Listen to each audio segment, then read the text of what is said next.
Ashama dhaggeeffattoota maatiiwwan miidiyaa Kiilolii.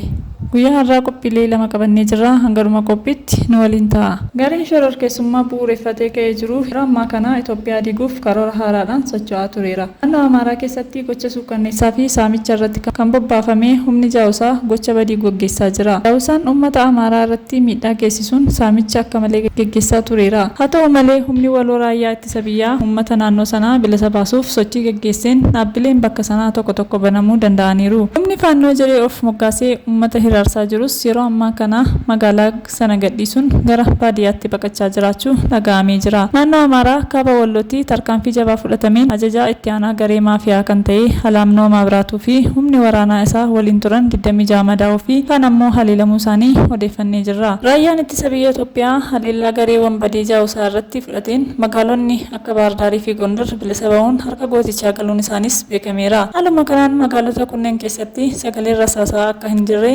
akkasumas uummanni nagaan suuqii fi dhaabbilee garaagaraa banatee hojii idilee isaatti deebi'aa jira. Haa ta'u malee garee jaawusaa gara aanaa fi gandaatti baqatee adamsuun tarkaanfiin gootichaa kan itti fufu ta'uu ibsameera.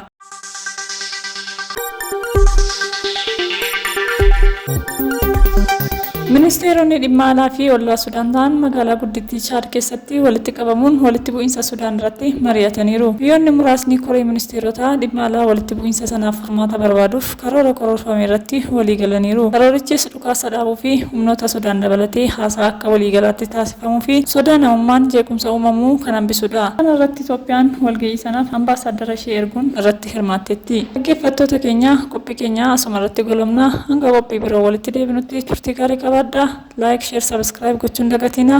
Galatooma.